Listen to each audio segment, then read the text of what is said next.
Assalamualaikum warahmatullahi wabarakatuh.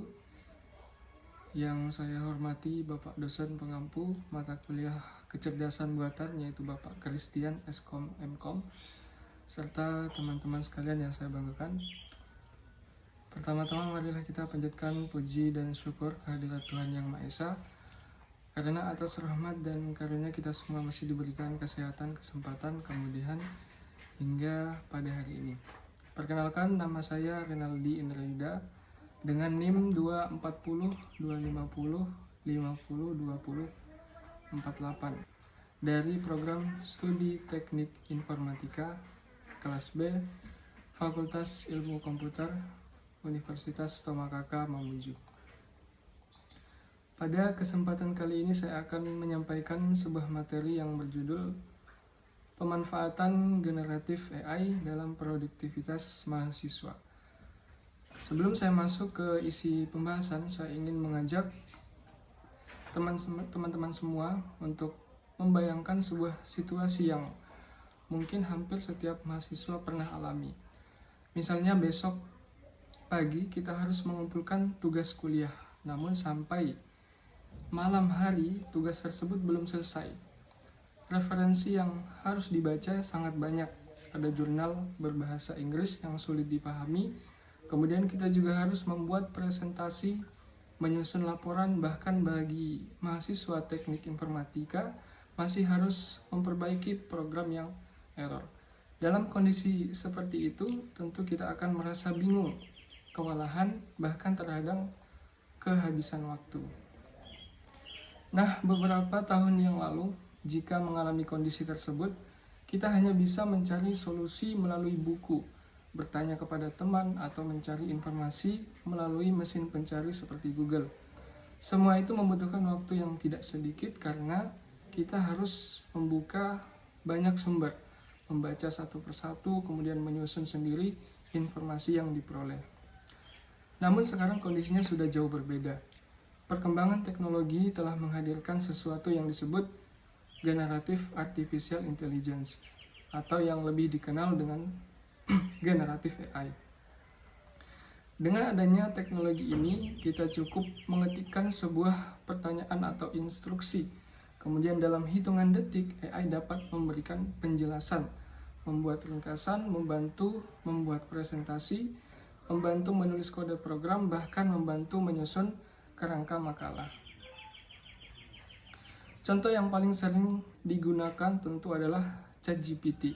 Tetapi selain itu, masih banyak platform lain seperti Google, Gemini, Cloud AI, Microsoft Copilot, dan berbagai aplikasi AI lainnya yang saat ini mulai digunakan oleh jutaan mahasiswa di seluruh dunia. Hal tersebut menunjukkan bahwa perkembangan teknologi tidak lagi hanya membantu pekerjaan industri atau perusahaan, tetapi juga telah masuk ke dalam dunia pendidikan dan menjadi bagian dari aktivitas belajar mahasiswa. Menunjukkan bahwa AI mulai menjadi bagian dari kehidupan akademik kita sehari-hari. Selanjutnya masuk di latar belakang dan era digital.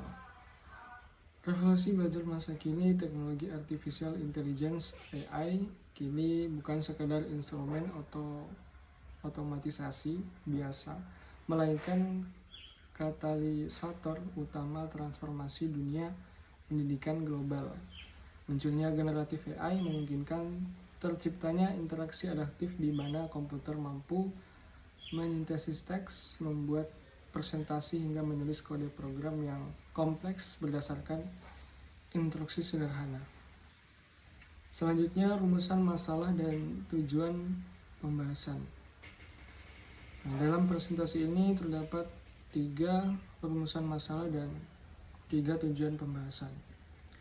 Pada rumusan masalah yang pertama, yaitu apa hakikat mendasar dari teknologi generatif AI.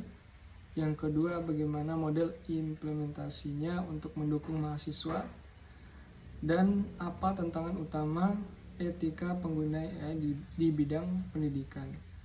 Kemudian tujuan pembahasannya yang pertama yaitu menjelaskan peran adaptif sistem generatif AI di era modern.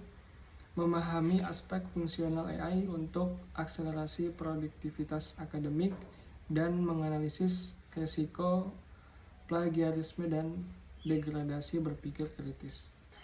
Selanjutnya, AI vs generatif AI. Perbedaan konseptual. Artificial Intelligence AI konvensional dirancang untuk mendeteksi pola, melakukan analisis, membuat prediksi, klasifikasi, dan mengeksekusi instruksi tetap berdasarkan tumpukan data logis. Kemudian generative AI melangkah lebih jauh, menggunakan Large Language Models atau LLM. AI ini mampu menciptakan konten orisinal baru, teks ilmiah, ringkasan materi, struktur data dari instruksi prompts pengguna. Nah, saya sengaja membahas materi ini terlebih dahulu karena sampai saat ini masih banyak orang yang menganggap bahwa AI dan generatif AI adalah hal yang sama. Padahal sebenarnya generatif AI hanyalah salah satu bagian dari artificial intelligence.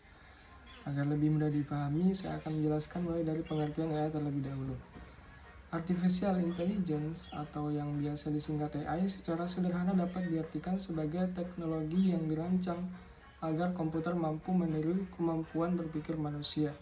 Maksudnya adalah komputer dibuat agar dapat melakukan pekerjaan yang biasanya membutuhkan kecerdasan manusia seperti mengenali gambar, memahami suara, mengambil keputusan, atau memprediksi suatu kejadian berdasarkan data yang dimiliki. Nah, sedangkan generatif AI merupakan perkembangan terbaru dari artificial intelligence yang memiliki kemampuan jauh lebih kompleks. Jika AI biasanya hanya menganalisis data, maka generatif AI ini mampu menghasilkan atau menciptakan konten baru berdasarkan instruksi yang diberikan oleh pengguna. Sebagai contoh, ketika saya membuka ChatGPT kemudian mengetikkan perintah buatkanlah saya makalah tentang pemanfaatan AI dalam pendidikan. Nah, dalam beberapa detik ChatGPT akan menyusun sebuah makalah yang sebelumnya belum pernah ada dengan menggunakan pengetahuan yang dimilikinya. Selanjutnya, sejarah ringkas perkembangan AI. Mengapa sejarah ini penting untuk dipelajari? Karena dengan mengetahui perjalanan perkembangan AI, kita akan memahami bahwa teknologi yang saat ini mampu menjawab pertanyaan, membuat presentasi, bahkan menulis kode program tidak muncul secara tiba-tiba. AI berkembang melalui proses penelitian yang sangat panjang, melibatkan banyak ilmuwan, serta mengalami berbagai kemajuan teknologi selama puluhan tahun. Yang pertama, tahun 1950, Turing Test. Perjalanan artificial intelligence dimulai pada tahun 1950 ketika seorang ilmuwan komputer asal Inggris bernama Alan Turing mengajukan sebuah pertanyaan yang sangat terkenal, yaitu "Can machines think?" atau apakah mesin bisa berpikir? Nah, pertanyaan ini terdengar sederhana, tetapi pada masa itu merupakan sesuatu yang luar biasa, karena saat itu komputer hanya digunakan untuk menghitung angka dan menjalankan perintah yang sangat sederhana. Alan Turing kemudian memperkenalkan sebuah metode yang disebut Turing Test. Apa itu Turing Test? Turing Test adalah sebuah pengujian untuk mengetahui apakah sebuah mesin mampu berkomunikasi seperti manusia. Kemudian yang kedua, tahun 1956, istilah AI atau Artificial Intelligence. Pada tahun ini, seorang ilmuwan komputer bernama John memperkenalkan istilah Artificial Intelligence secara resmi dalam sebuah konferensi di Dartmouth College, Amerika Serikat. Konferensi tersebut menjadi salah satu peristiwa yang paling penting dalam sejarah perkembangan AI, karena untuk pertama kalinya para ilmuwan berkumpul dengan tujuan menciptakan mesin yang mampu berpikir layaknya manusia. Selanjutnya yang ketiga, tahun 1990-an, era machine learning dan deep learning. Pada masa ini terjadi perubahan yang sangat besar dalam dunia AI. Jika sebelumnya komputer hanya menjalankan aturan yang dibuat manusia, maka pada era ini mulai berkembang teknologi yang disebut machine learning. Machine learning adalah cabang AI yang memungkinkan komputer belajar dari data. Artinya komputer tidak perlu diprogram satu persatu untuk setiap kondisi. Sebaliknya komputer mempelajari pola dari ribuan bahkan jutaan data yang diberikan kepadanya. Kemudian yang keempat yaitu tahun 2022, era generatif AI. Pada tahun ini terjadi perkembangan AI yang sangat pesat. Salah satu penyebabnya adalah hadirnya ChatGPT yang dikembangkan oleh OpenAI. Setelah itu muncul berbagai platform AI lainnya seperti Google Gemini, Cloud AI, Microsoft Copilot, GitHub Copilot, dan masih banyak lagi yang lainnya. Selanjutnya, klasifikasi generatif AI. Nah, di sini terdapat 3 kategori utama generatif AI, yaitu ada text generator, kode generator, dan desain dan media generator. Yang pertama, text generator. Sesuai dengan namanya, text generator adalah jenis generatif AI yang memiliki kemampuan menghasilkan berbagai bentuk teks berdasarkan instruksi atau prompt yang diberikan oleh pengguna. Saat ini text generator merupakan jenis AI yang paling banyak digunakan oleh mahasiswa karena hampir semua aktivitas akademik berkaitan dengan penulisan. Contoh aplikasinya yang termasuk dalam kategori ini adalah ChatGPT, Claude, dan Google Gemini. Kemudian yang kedua, kode generator, itu adalah AI yang dirancang untuk membantu proses pembuatan program atau perangkat lunak. Contoh aplikasinya GitHub Copilot, Cursor AI, Amazon Code Web Sparrow, Replit AI, dan Continue AI. Berbeda dengan teks generator yang fokus pada teks, kode generator ini lebih banyak membantu dalam dunia pemrograman, misalnya menulis kode, menjelaskan fungsi program, menemukan kesalahan atau bug, memberikan solusi terhadap error, memberikan rekomendasi algoritma, membantu optimasi kode, dan hingga menjelaskan logika pemrograman. Kemudian selanjutnya yang ketiga yaitu desain dan media. Jenis AI ini digunakan untuk menghasilkan berbagai bentuk media visual, misalnya gambar, ilustrasi, logo, poster, infografis, presentasi, video, animasi, bahkan musik. Contoh aplikasi yang termasuk kategori ini itu ada Midjourney, DALL-E, Adobe Firefly, Canva AI, dan Microsoft Designer. Selanjutnya, dampak skala efisiensi waktu. Akselerasi produktivitas. Pemanfaatan generatif AI terbukti mampu meredukasi durasi pengerjaan riset literatur mentah dan penyusunan kerangka tugas akademis awal hingga 70%. Nah, waktu yang tersisa itu dapat diinvestasikan kembali oleh mahasiswa untuk analisis dalam diskusi kritis dan eksplorasi praktikum lapangan yang membutuhkan kehadiran fisik. Nah, sebagai penutup dari presentasi ini, dapat kita simpulkan bahwa generatif AI merupakan salah satu perkembangan paling penting dalam dunia teknologi yang telah memberikan perubahan besar terhadap cara manusia belajar, bekerja, dan menyelesaikan berbagai aktivitas sehari-hari.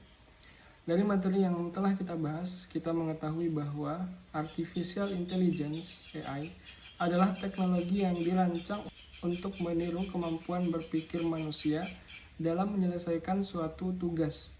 Seiring dengan perkembangannya, lahirlah generatif AI, yaitu jenis AI yang tidak hanya mampu menganalisis data, tetapi juga dapat menghasilkan konten baru seperti teks, gambar, video, musik, hingga kode program berdasarkan perintah atau prompt dari pengguna.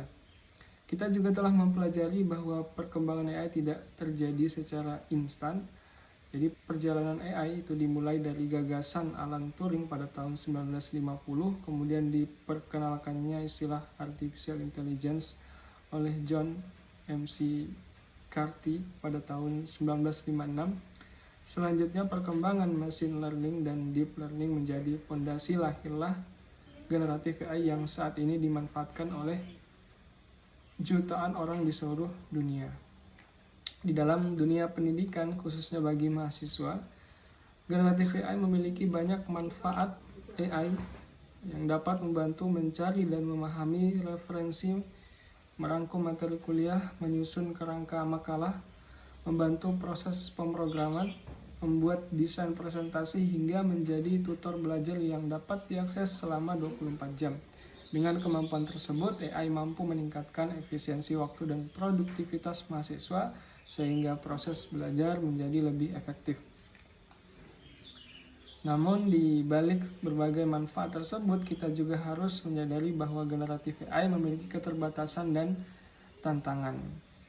Oleh karena itu, penggunaan AI harus selalu disertai dengan sikap yang bijaksana dan bertanggung jawab. AI sebaiknya digunakan sebagai alat bantu belajar, bukan sebagai pengganti proses berpikir. Mahasiswa tetap harus membaca referensi asli, melakukan analisis sendiri, memverifikasi informasi dari sumber yang terpercaya, serta menjaga kejujuran dan integritas akademik dalam setiap tugas yang dikerjakan. Pada akhirnya, kecerdasan buatan tidak akan menggantikan manusia, tetapi manusia yang mampu memanfaatkan AI dengan baik akan memiliki keunggulan dibandingkan mereka yang tidak mampu beradaptasi dengan perkembangan teknologi. Jadi inti dari seluruh pembahasan ini adalah bahwa generatif AI merupakan teknologi yang sangat bermanfaat apabila digunakan secara tepat. AI dapat menjadi partner belajar yang membantu meningkatkan produktivitas, mempercepat proses belajar, dan mendukung kreativitas mahasiswa.